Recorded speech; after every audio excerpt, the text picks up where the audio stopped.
Celtics Ready podcast. Back out to Smart. Fakes the pass all the time. Three. Bang! Gets Williams screen. Lobs it up for Robert Williams. Should he know? Jaylen Brown. Tatum. Durant, the long reach. Tatum crossover pull-up jumper. It's good. 50 points for Jason Tatum. Hello and welcome to the Celtics Reddit podcast. Ben Vallis here. Thank you for joining us. Hope you're doing well. Coming up, we've got a great guest for you today, Max Letterman, Emmy Award winner and associate producer for NBC Sports Boston. We're going to talk to Max about the elite caption game on every single Celtics broadcast that you see and just his role generally and how that came to be. Plus, some friendly Sixers Celtics banter and Max's take on the upcoming playoffs and potential moves to be made in the offseason for the Celtics. Wayne Spooney is on the call. Let's get into it. All right, folks, we're very excited to welcome associate producer for NBC Sports Boston and Emmy Award winner, Max Letterman. Max, thanks for coming on. How you doing, sir? I'm great. Thank you for introducing me with my Emmy. If people can't see it, it's right there. Absolutely. No, we're very excited to have you on. Let's just jump straight into it. You've been responsible for some great on-air segments, such as Fireside Stats and What's Trending. Your captions, I assume they're your captions on the broadcast, are celebrated wildly and widely across the fan base. Tell us about your role there at NBC Sports Boston and maybe like what else you've got going on behind the scenes there. So I'm mainly just the pre and post game show, either associate producer or producer, depending on the night. My main role is doing the graphics, the captions and stuff like that.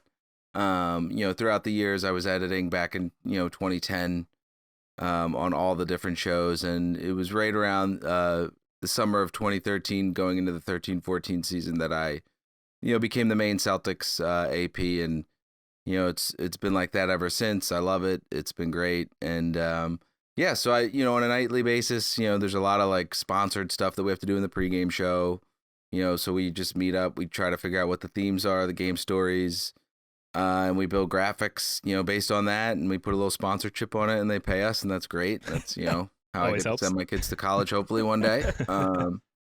And that's good. Then we watch the game and do the halftime show that nobody watches, and then we do the postgame show, which a lot of people do. And that's where we have the most fun, is on those name keys and the stat graphics for when there's video of the players up there, and that's obviously the best part. Yeah, and we actually just landed our first sponsor. I think we're a long way away from putting my kid through college with what it's going to get paid, but that's all right. So, how did you land at NBC Sports Boston? And were you always like a basketball guy growing up, and you're like, I want to work in sports, I want to work at basketball, I want to do basketball media? Or did you just it was an opportunity and you jumped on it? Yeah, I wanted to be on SportsCenter when I was little. Yeah. I wanted to be Stuart Scott. That was like my dream. And then I went to college at Northeastern. So I'm from Philadelphia. Yeah. I went to college at Northeastern University, and they have the co-op program. And my first internship was at a station called CN8, which no longer exists, but they had a sports show there. And I met a producer there who went to NESN. And so I got my next internship at NESN, and that's where I began. I was there for 3 years as a PA, and the connections that I made there is how I got to what was then Comcast Sportsnet New England, which is now NBC Sports Boston, as a freelance editor, and then as a PA, and then as an AP. Basketball.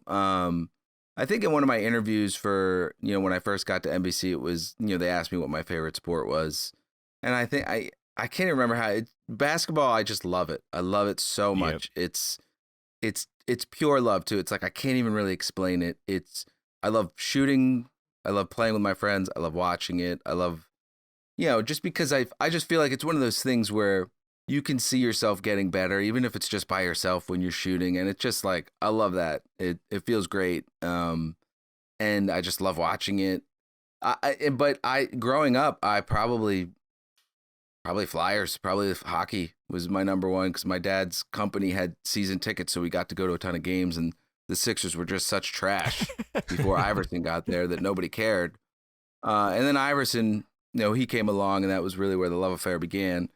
And so yeah, I met my wife at Northeastern, so I kind of got a legally binding contract keeping me up Sure, here. yeah. And so I got a job at a sports station, and that's where I was like, man, this is great. There's no complaints, and I actually do think it's kind of a benefit. You're not being the team that you grew up rooting for, covering that team, because I can just be like a little bit more level-headed about it. Like if you asked me to cover the Sixers, it would be nothing but like negativity. Yeah. It would just be pure negativity because it's just there's a thin line between love and hate, and it's mostly hate. Yeah, no, we feel you covering the Celtics to our small little audience here. You mentioned your Sixers fandom. I would equate that you working covering the Celtics to like a vegan working in a meatpacking house. Like, just seems, with everything that's going on with the rivalry between the Sixers and the Celtics, it seems like it must be somewhat brutal to rock up to work every day and like cover Jason Tatum, who the Sixers infamously traded down to avoid. Or traded up to avoid. Yeah, who'd they get? I don't remember who they took. Markelle Fultz. Yeah. We don't need to go into that. That's right. We're going to go into it. We've got a question here from a Reddit user, as we tend to do on the Celtics Reddit podcast. So a user, I Hate Clutch Sports, says, isn't he a Celtics fan, which we've established? Sorry, isn't he a Sixers fan? How does he balance that with working as a Celtics guy?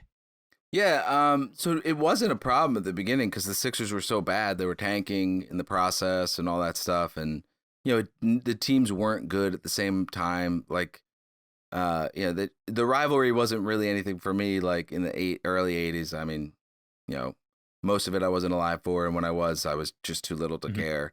And it wasn't until honestly recently, and I separate church and state. Yeah. Work is work. Fandom is fandom. It doesn't matter what I think, who I want to win. I don't impact the game, and my job is, to put on TV what Celtics fans want. It's not about like being objective, like an objective journalist. That's not my job. I didn't go to college to be a journalist. I hate when people call me that. Journalists are important. I'm not. I put funny memes on TV. So I try to spin it as positively as possible as I can for Celtics fans. So, when they play each other in the playoffs and stuff, I put it this way. I can either look at it two ways. I either lose either way or I win either way. So I win either way. If the Sixers beat the Celtics, then yay, the team I grew up rooting for won. But if the Celtics beat them, great, because they're still playing and I love my job. I love this. I love the season. The only Celtics losses that really hurt me are the last loss of the season when they're eliminated, because that means it's over, Sure. and we have to wait. So that's how I look at it. It doesn't people always ask, some people really get upset that when they find out I'm a Sixers fan, they're like, oh, you're just a Sixers Double fan. agent. It's like, man, Fire this guy. Right. I'm an adult. I have kids. I have a house, the team that I grew up rooting for doesn't impact my job. I try to be professional. And like I said, if I were doing this down in Philly for the Sixers broadcast, it would just be, Joel Embiid hates Max because he didn't win the game or something, it would be. Is there a part of you that that hopes that opportunity comes up at some point where you could really, because the way that you portray internet sports fandom online is really accurate. And I think it's a really good reflection of how the fan base feels. Is there a part of you that wants to sort of flex that muscle in the Sixers space? No, some of my best, harshest, things that I've done have been like anti-Sixers, and maybe it's like a subconscious, like trying to overcompensate, Yeah. be like, look, see, Yeah. I'm Team Celtics here. Sure. But it really is just because the situations usually call for it. Like the best meme that I ever put on TV for the What's Trending was I can't remember any of the usernames, but whoever made the one where it was the Wilt Chamberlain 100, but they put Ben Simmons' head on it, and he's just the one. Got the one, yeah. The day he scored 1 Classic. point in a playoff game. I mean, that was phenomenal. And we had a summit. We used to every summer before the pandemic, all the NBC Sports regional networks would, all the basketball teams, production teams would come in, and we would have like a summit, and we presented our the What's Trending segment to the group, and all the Philly people were dying laughing at that one too. I mean, you just had to, at the end of the day, it's just sports, and that's like the For whole sure. approach that I take to those name graphics and stuff is like, man, what are we doing trying to be serious here? It's, we're not doctors. We're not curing diseases. We're just, we're talking about other people playing sports, and it's fun. And let's not forget that. That meme is so good that I actually see Sixers fans now with it as like their Twitter profile. So it's great. Yeah. It's great because get him out of here. I'm like, he scored 1 point in a game. Yeah, now it's okay. So as a Sixers, yeah, right, yeah. As a Sixers fan, are you like, do you and Forsberg like talk trash sometimes during a playoff series? Like, what is your view as a Philly fan of like following the Celtics maybe more closely than the Sixers? I imagine at this unavoidably. Oh yeah. I've seen every minute of the Celtic, since the start of the Brad Stevens era. I've watched every minute of every game at least once. Sometimes multiple times if I'm going back to watch something. But Sixers, I mean, there's like a dark period with the process where I got league pass and I just to tune in to watch Nerlens Noel. No thanks. I was like, all right, Warriors are pretty good. We're gonna use it to watch that. Formerly the Philadelphia Warriors, by the way. The Celtics and Sixers play. Right, exactly. We can take ownership of that. But the Celtics and the Sixers play at the same time almost every single night. And I have league pass, so I'll only watch the Sixers if they win. So because I know the outcome. So I'm like, I'm not going to watch it. They lost. Harden played terrible. Why do I want to put myself through that? Stay up late watching this. So, I definitely I definitely know more about the Celtics than I do the Sixers. I'm just a fan with the Sixers. I'm very, I wouldn't say casual about, like, I'm not a casual Sixers fan. I'm pretty upset when they're bad and things like that. But, me and Forsberg don't talk trash or anything. It's, if anything, it's just because when I'm in the building for work, it's all like Celtics. It's, trade deadline was a little different when they got Harden. I may have made a fool of myself a little bit in the newsroom, but, at the end of the day, it wasn't like at the expense of the Celtics. It's always, because it's good. It's good for my professional life when the Celtics do well. And I do like the team. I love Marcus Smart. I'm emotionally invested in the team. I've covered them for too long not to be. I'm emotionally invested in, the well-being of the fans who I've grown to love and be friends with. It's 15, God, maybe 20 years since I've been up here. I don't want to do the math.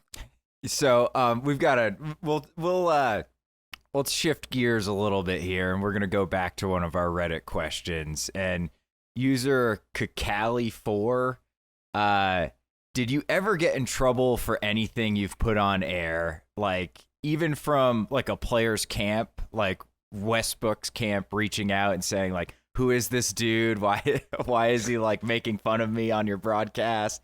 And what's one thing you wanted to put, but maybe would have been too harsh, too savage, and you just couldn't do it? Ooh, the savage one. There's definitely so to say I've never gotten in trouble for anything. Yeah. The first time I did one was actually during a news cut-in that we do during the Felgram as radio simulcast. And I was just in a bad mood one day, and I was just like, it was a Bruins one. It was like during the summer, so I was like, on the little graphic I put Bruins : 200 days since last loss, or haven't lost in 200 days or something like that, just to make a joke. And one of my bosses was like, I just want you to know I saw that. And he didn't tell me not to. Yeah, So right. I was like, I take that as a go ahead, do that's it. a green light. With the Celtics one. The Celtics one I did was the Marcus Smart leads the NBA in combat muscles and grit. And I just always asked the main producer of the pre and post game show if I could do stuff. And he was always like, why don't we just do a regular one? Why? And finally one day he was just like, okay. He just said yes. And I was so shocked, and we did it. And the fact that, like, part of my take, like, those guys were screen grabbing it and posting it on Instagram, and so many people were texting me. I just kept forwarding it to him. I'm like, look, they like it. They like it. They like it. And ever since then, he's just been like, as long as it's not something that will get us in trouble, go ahead. And at one point, one of our higher up bosses did say, like, the Celtics are aware. They know what's going on. They didn't say they don't like it, but they just, he was just like, I just want you to know that they're they see this stuff, and that was a little Dad's watching. Just Yeah. right. And there may have been something similar with the Westbrook thing, but no, never gotten in trouble. No one's ever reached out. It's, and I see it a lot of places. It's kind of evolved and gone, pretty national, and I love that because at the end of the day, like I said before, it's just sports, man. We're just having fun. And athletes are public figures. I hope any of the mean ones, the guys don't see it because it's not for that. I'm not, people are like, you wouldn't say that to his face. I'm like, of course I wouldn't. Because that would be mean to say that to their face. I'm observing a public figure online or on TV, and hopefully they don't see it. But at the end of the day, like I said, it's just for fun. But as far as the savage ones, let's put it this way. If there is anything that I wanted to put on a banner that I didn't, I probably wouldn't say it now because it was that inappropriate. Gotcha. Yeah, understand. But I can't think of one. Yeah, that answer will suffice. Hope you're enjoying the chat with Max Letterman. A quick break now to talk about our sponsor. Support for the Celtics Reddit podcast is brought to you by Manscaped, the best in men's below-the-waist grooming. Manscaped offers precision-engineered tools for your family jewels. Manscaped's Performance Package, the ultimate men's hygiene bundle. Join over 4 million men worldwide who trust Manscaped with this exclusive offer for you. 20% off and free worldwide shipping with the code CRPOD at manscaped.com. If my math is correct, that's like 8 million balls, give or take. I don't know. As a man well into his 30s, I've got hair popping up in all kinds of weird places. It's almost like a second puberty. Manscaped sent me out a Performance Package 4.0, and man, is it a game changer. Inside this package, you'll find their Lawnmower 4.0 trimmer, Weed Whacker ear and nose hair trimmer, Crop Preserver ball deodorant, Crop Reviver toner, Performance boxer briefs, and a travel bag to hold your goodies. First off, the Lawnmower 4.0, this trimmer is the future of grooming and, dare I say, the greatest ball/body trimmer ever, maybe? Definitely in my experience. Their 4th generation trimmer features a cutting-edge ceramic blade to reduce grooming accidents thanks to their advanced skin-safe technology. The Lawnmower 4.0 is waterproof and also has a 400K LED spotlight you need for a more precise shave. Because this trimmer is waterproof, you can say goodbye to the mess on the bathroom floor. But you thought that was good and you want to take your grooming game even further to the next level, the Performance Package 4.0 also includes the Weed Whacker nose and ear trimmer. And believe me, as you advance in age, these nose and ear trimmers are more than necessary. The Weed Whacker is also waterproof and provides proprietary skin-safe technology which helps reduce nicks, snags, and tugs in those delicate nose holes. Their Crop Preserver ball deodorant and Crop Reviver ball toner will change the way you approach your hygiene routine. Trust me when I say this, fellas, your balls will thank you, and your partners potentially as well, hopefully. Manscaped even threw in 2 free gifts to their Performance Package 4.0, the Manscaped Boxers and Shed Travel Bag. Bring your comfort and boxes to another level. It's time to take care of yourself, so go to manscaped.com and get 20% off plus free shipping with code CRPOD. That's CR as in Celtics Reddit, pod as in podcast. Support the podcast, and more importantly, support yourself. Manscaped.com, discount code CRPod. Yeah, I was interested to hear about like you getting those, I guess like casual or modern snippets on the captions there during the games, because the older people of our generation get, the more of a chunk of viewers are from this like internet raised generation. And you kind of touched on it there, but like, what were those conversations like with like senior production team members in terms of like, we need to start shifting the content to focus on what is becoming a larger part of our audience and people who grew up with the internet and grew up with memes and are expecting like more of a casual approach to sports fandom. What was that like in terms of initially bringing that idea to the production team? It was there. I'm just pretty fortunate. The bosses at my company are pretty open-minded with stuff. Especially like newer things, they know what they don't know, and they're like, okay, all right, if you say so. Like one time, they thought we had a typo on multiple times. One was the Marcus Smart. We put Smarf instead of Smart, and then I put as like the bullet point was it's not a typo. And then one other time, really early in the process, I can't remember if they even made me change this one. It may have been Al Horford, but it was put some respect on his name. and they thought I misspelled respect. Yeah. And I was like, no, just trust me. It's like an internet thing. And they're like, I've never seen that. I'm like, well, how often are you on Twitter or, Reddit or on Instagram? Like, good point. So they're pretty open to just, rolling with it. But it is, I do think about that. And I make a lot of jokes sometimes where it's like, so like a third of the people won't get it, but they'll like it. A third of the people won't get it and they'll hate it. And a third of the people, or even smaller, will get it and hate it. Like it's just like it's a small percentage of people that are like the target of the exact joke, but it's not something that's going to turn people off from the broadcast. They're not going to be like, well, I'm not going to tune in now because I didn't understand what the heck that meant. So, and we don't do it that often. Like it seems like we do, but we really, I mean, it's not something like every single show, because that could annoy people, I'm sure. But, I feel like we have a pretty good balance with it. Yeah, so our user ZGamer200, which is he participates a lot Power on user. our discussions and stuff. So we appreciate you, ZGamer. Where would you say, other than obviously your brain, that you get your meme game from? Like, are you trolling Twitter, Reddit, Instagram, all the social media? Like, are you very online, or do you just kind of see something you like and you're like, I got to remember that in case, I can deploy this on a banner at some point?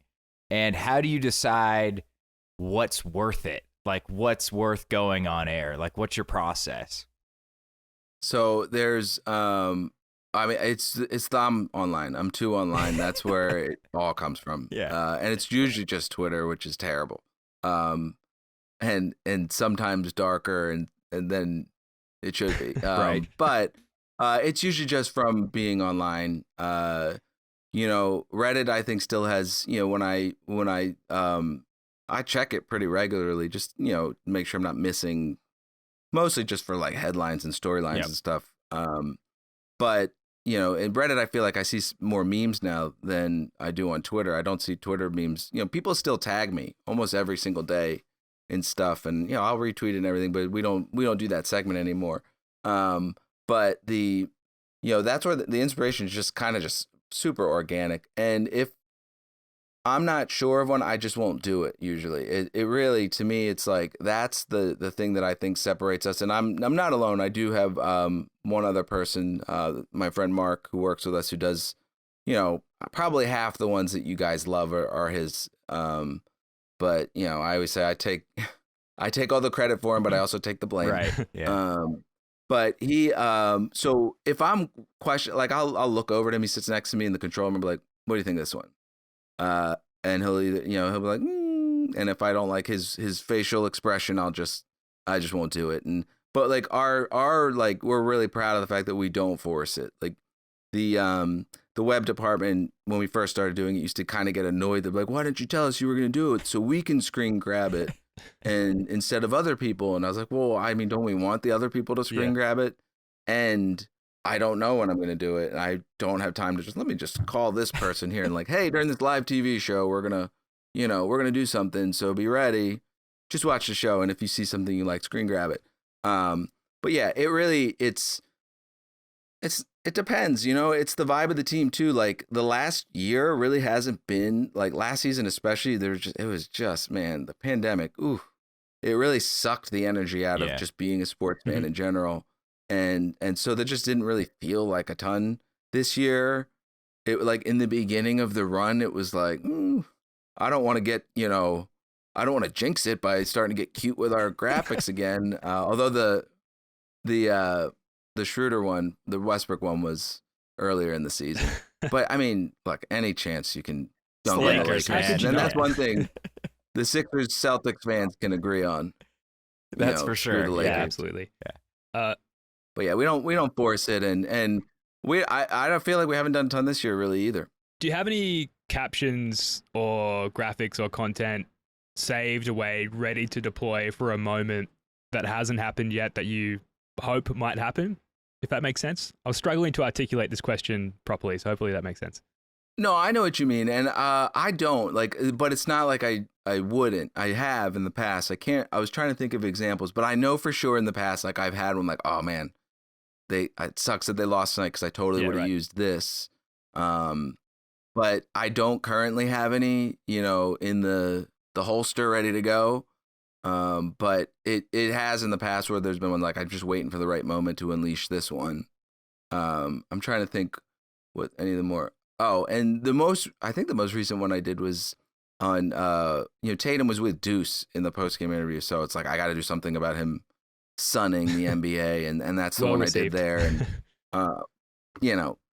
Yeah, very. right. And so Deuce was there and then Marcus was shirtless with one. And so I was like, we told you about the combat muscles, because it was like, it made sense with the specific image we were looking at. But yeah, sometimes I do have stuff, but I don't currently.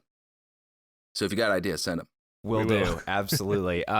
So speaking of online content, the Celtics had like maybe the most legendary group of online content creators in the world in Weird Celtics Twitter. And I mean, in your opinion, is Weird Celtics Twitter dead? And do you think that's the peak of online fandom, or is there something else better coming? I mean, there's definitely something else coming. I don't know if it's going to be better. Right. It may be worse, but I guess it's all about your point of view. Yeah, Weird Celtics Twitter was a moment, I would say. It is the pandemic really kind of, like I said, it sucked the joy out a little, and it got real dark on Twitter in general. So that when we came back for the bubble, we tried it. Like we tried to do a segment with me from my basement, actually where I am now, and where I would put the memes up. And it just didn't feel right. And I think they even declared themselves dead. And I say I was for sure a part of it. But it was definitely awesome. And I wouldn't say that we can't, get back there or to something like it.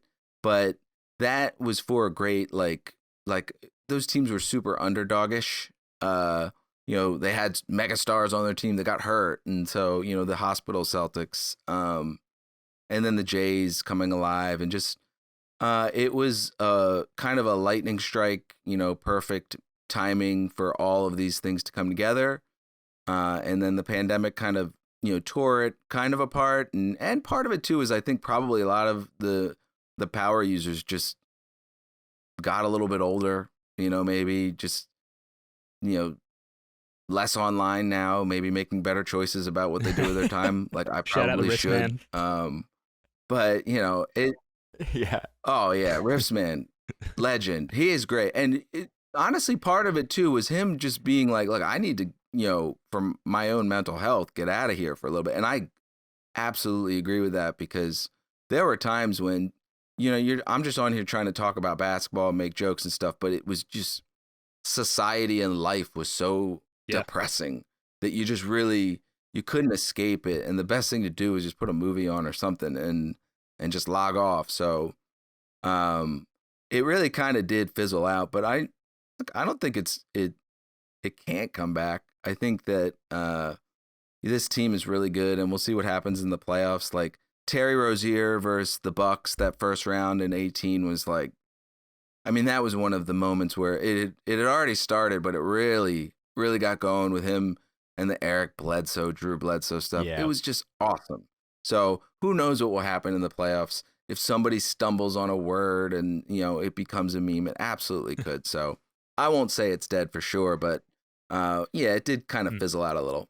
I think you're spot on too with just the team it was so unexpectedly great. Like even this year, it's like, we're going to be good again, right? Right? We're going to be good. It was almost like you were more worried than excited. And when that team beat the Bucks and then Philly after, it was just like, what? Are we going to go to the finals? Like the vibes were just so incredible. That might be the most fun I've ever had watching the Celtics.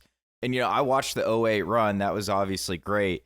But it's something about like a 19-year-old and a 20-year-old and, Al Horford leading your team when you got $400 million on the bench that you kind of like appreciate it in the moment and bottle it up and just like get drunk off it for the rest of your life, because you'll never know when you're going to get a run like that again, man.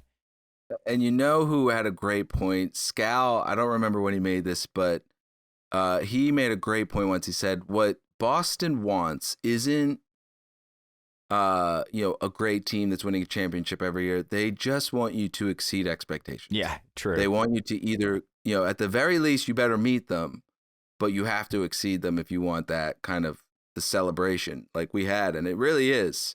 Like, that's why I'm loving this season. I guess I was more down on this team going into the season than a lot of people, because I thought, like, I was shooting for, like, try to not have to do the play-in, but, like, you're not going to be hosting a playoff series, try to get the 6, but like play-in's more likely.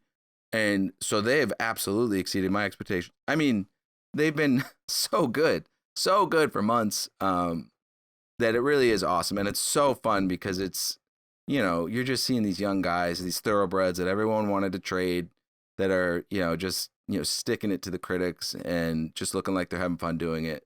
And it's great. Yeah, and they know they're sticking it to the critics too, which I really appreciate. So how confident would you be? Celtics, Sixers, second round. Like, how do you feel as a Sixers fan? Oh, I mean, I would be shocked if the Sixers are even in the second round at this point. I mean, it's ridiculous. No, they'll be fine.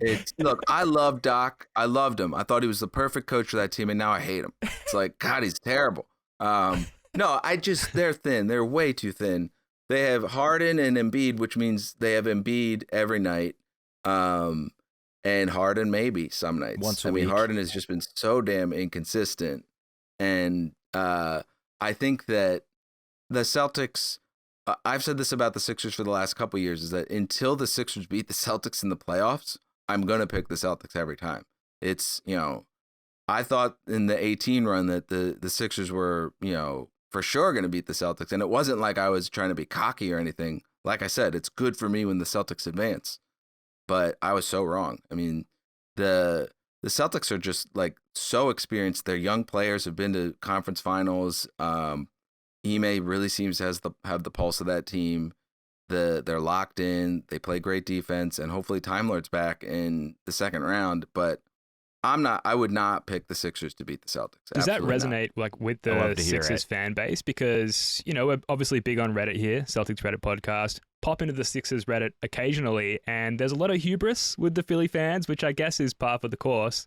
But they do seem to be, I'll say, irrationally confident going into a potential series with the Sixers. Like, how can you just walk us through the mentality of that and how this group of people can be so confident going into what will surely be a losing series for them? Damn, Ben. Yeah, that's so weird because I'm not an online Philly fan really. Like, I'm my online presence is almost all Celtics stuff, and I'm just with my brother and my friends from home on our WhatsApp, talking about the Sixers. And my experience with I am shocked if they're confident. It's like, it's Philly. Why would you ever expect good things to happen? Every bad thing that can possibly happen to us always does. That's why I always talk like I'm a complex human, because I'm an optimist and I'm a Philadelphia sports fan. It doesn't really make sense. So I don't know why they're confident. There's, I was, I'm a hinky truther and all that stuff, and that was a fun community to be a part of.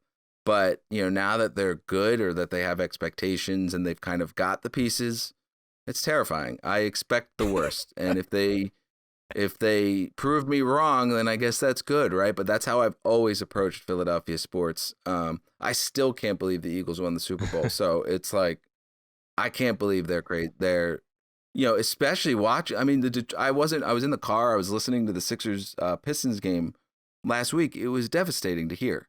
It was like how I could just, losing to a team like that, with the stakes where they were, was just, anyway, like I said, it's next year for the Sixers. It ain't this year.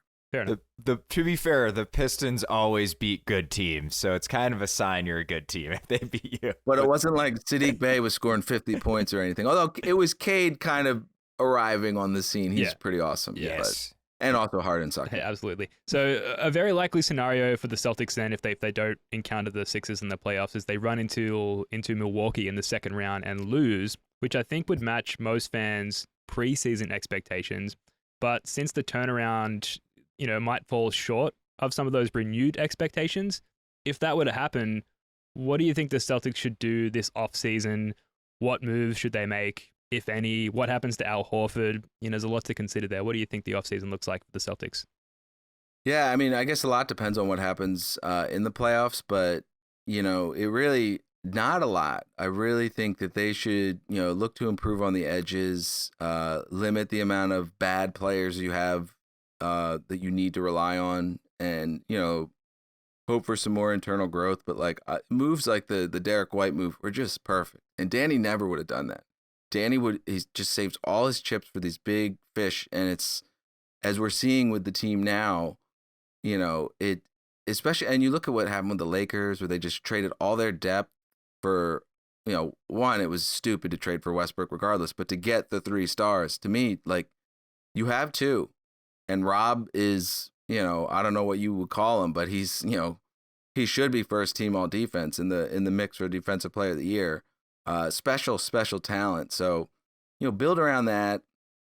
Al is going to be tough because it's going to be, it's hard to expect what you got from him this year again as he gets older. But you don't have to get rid of him. I know there's, luxury tax concerns, but like the first half of the season, we're like, all right, so how are we building the Bradley Beal package? Right. We got Richardson and Schroeder and all, it's like, what can what kind of contracts? And it's like, we can include Marcus's contract in the Brad. And now it's like, why would you bring in Bradley Beal? Like, even if you got him for free, to me, that's like, yeah, that's a risk. These guys the chemistry is so important with those 2 players, the Jays. Marcus has proven that, he can absolutely be the point guard. Maybe if they want to get another, a ball mover, but like I said, Derek White, great pickup. And maybe I would say like a big, definitely with the injury scare, like it looks like, we'll be a little bit lucky here with Robert Williams coming back for the second round. But what if he wasn't? That would be so depressing, and just to have like a more, Tice is good. He's great and all, but like maybe just like a younger player with some upside or athleticism. I don't know exactly who that is, but, we'll see. But it's a long way of saying not much, like really, I don't think they need to do a lot, try to get better for sure. But, if Tatum can play like he's playing now in the beginning of the season too, boy, they're a really good team. They might have won 60 games if Tatum was playing like this in the beginning of the season.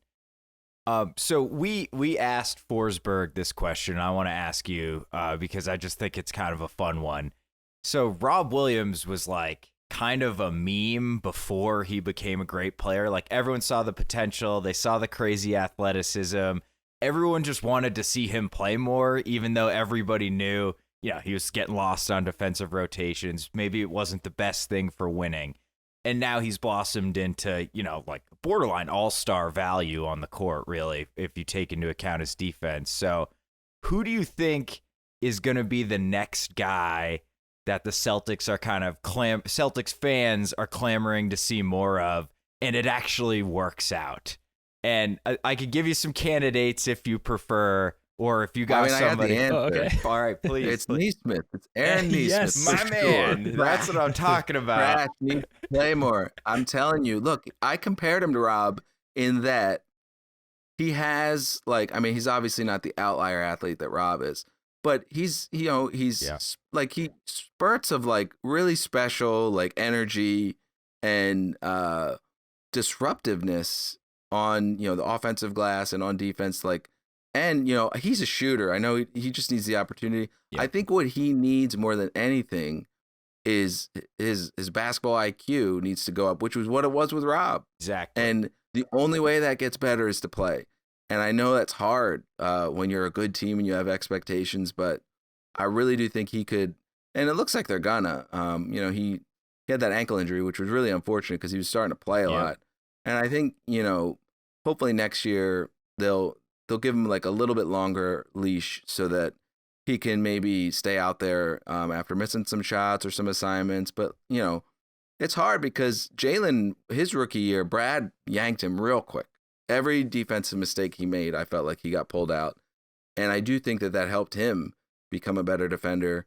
And, you know, then the Hayward year where Hayward came back, they were yanking Jalen in and out of the starting lineup to the bench. So like that, I think matters. I think it helps Jalen now, the fact that he had to deal with that adversity with, you know, lineup uncertainty really, and just know how to play with different people out there. So we'll see what happens with Nesmith, but he's absolutely, I mean, that would be he's like the guard analog or the wing analog of someone like Rob. I was just going to say, was going to keep asking that question to guests we have until somebody said Nesmith. So I'm glad I could stop. Well, who did Forsberg say? Jan Madar. Deep cut. I know. I mean, look, maybe he's, I don't know, man. I would say, the French kid Begaron or whatever would be more likely because of his athleticism. He looked great in summer league, but so did Kelly Olynyk. Yeah. Hey, Kelly was fine. I like the idea of Kelly. I just like the idea of the guy who went after him better. Well, you know, happens. We don't like to talk about that. As I'm sure Philly fans don't like to talk about Jaylen Brown and Jason Tatum. That's the final jab I'm going to get in. I apologize. Max Letterman. No, it's all right. Come back on during the off-season. We'll do the Aaron Nesmith Appreciation Hour. Hopefully we get a lot more content to contribute to that between now and then. Max, you can find him on Twitter at Max Letterman. You can see his great work stamped all over the Celtics broadcast every night. Max, this was fun, man. Thanks for coming on. Hey, thanks for having me, guys. It was a blast. That's going to do it for this one. Thanks to Max Letterman for taking the time to come on and chop it up with us. First Emmy Award winner on the show. That's great. There you go. Thanks, of course, to Wayne Spooney as well. The playoffs are right around the corner, and if anything, we're going to be increasing our podcast and YouTube output, so make sure you like, subscribe, share with your friends, leave a review, all that great stuff. Until next time, go Celtics. Peace.